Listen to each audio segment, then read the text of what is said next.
The hierarchy of power within the MCU is a scale which seems to be perpetually in flux, especially with the breaks in the multiverse allowing for the introduction of several of the most powerful beings in all of existence to make it to the primary Marvel timeline. We've seen hints of the Living Tribunal, heard whispers regarding the inclusion of the Beyonder, and have even met entities who exist outside of the realm of time and space itself. In the comics, each universe has what is known as its own Nexus being, which is an individual of such importance that they can quite literally alter the fabric of chance. Their impact on the laws of probability allow them to affect the future in ways that can alter the universal time stream, doing so to a much deeper extent than any other individual within the timeline can manage. Recently, however, actor Jonathan Majors, who is behind Kang the Conqueror, has hinted that his iteration of Kang might actually be a Nexus being, and be the Nexus being in the MCU. So, stick with us today, watchers of the Marvel Multiverse, and let's discuss what this would mean for the character as well as the universe alike, as well as delve into what exactly a Nexus being entails, and what the ramifications would be if this Kang is in fact a Nexus being.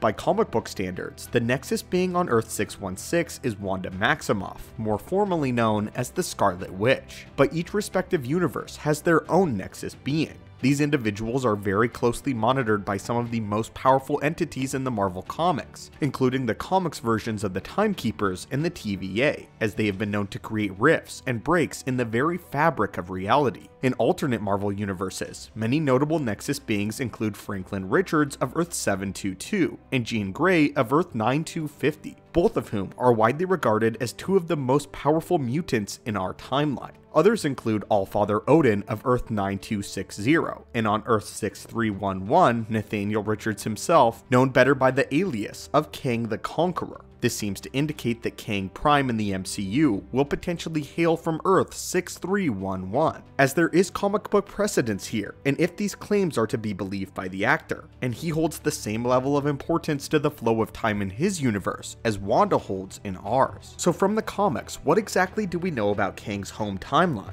and this variant of the character? On Earth 6311, the world developed very similar to its 616 counterpart until the era of the Dark Ages, where their paths diverged. On Earth 616, the Dark Ages took place as we know them, a void in progress, and a radical slowing of human development wrought with famine, war, and depression. On Earth 6311, however, this was not the case, and this time span was flooded with waves of creative innovations and achievements in science, technology, and medicine. In this universe, they went so far as to establish a colony on the moon itself within just a few short years, showing just how drastically they were able to advance themselves when compared to the 616. This era of creativity, however, would prove to be living on borrowed time, as the aforementioned colony of Luna would soon seek their own independence, sparking a conflict between the Earth and the moon. As conflict escalated into war, the following 6 months eventually led to the destruction of Luna as a whole, and the entirety of the moon as we know it. Fragments then were sent on a collision course with Earth, devastating some of the most scientifically advanced civilizations on the planet, and this would be where Kang would make his arrival. Hailing from the distant future, he returned to this specific point in his timeline in order to reassemble what remained. He banded the survivors of the world together into one colony, giving them new technology, and more importantly, unity under one common ruler. This became 6311 Kang's first army, and the roots from which he would grow into his empire. And this path transformed into a brand new future, where he reigned as the sole monarch of an entire timeline, its literal savior. What makes this Earth fascinating, however, is that it's where many Kangs hail from, not just Kang Prime. This particular timeline splinters into dozens of alternate realities that lead to the birth of many Kangs who share the same roots and same origin stories. Iron Lad, the Scarlet Centurion, Mr. Griffin, and Immortus all followed this same origin on the same Earth, deviating at some point beyond Kang's return to the past to establish their own identities within the multiverse. But Kang Prime, the central iteration of the character who continues to dominate this timeline, is known as this reality's Nexus being. He will follow this timeline by default unless he chooses to branch out elsewhere within the multiverse, and it seems as if Kang Prime in the MCU will in fact be taking inspiration from this version of the character as per what Jonathan Majors revealed about him. This has an interesting caveat, however, as Nexus beings cannot coexist within the same plane of reality. The nature of Nexus beings means that only one can exist within each universe at a time, which leaves us to wonder how exactly this Kang can be expected to travel throughout the multiverse, if other Nexus beings are active on every other world that he seeks to control. By this logic, he should not be able to cross into Earth 616 or even another reality if there is another Nexus being present, leaving us to wonder if this part of the lore will be altered for the MCU, and the very meaning behind a Nexus being could be changed. Right now, Wanda Maximoff is believed to be dead, but even she was able to cross into Earth 838 for a short time without any ill effects. While she spent most of her time dreamwalking, America Chavez was able to open a portal at the end of Doctor Strange, wherein Wanda crossed into her alternate home and was able to interact with her alternate self,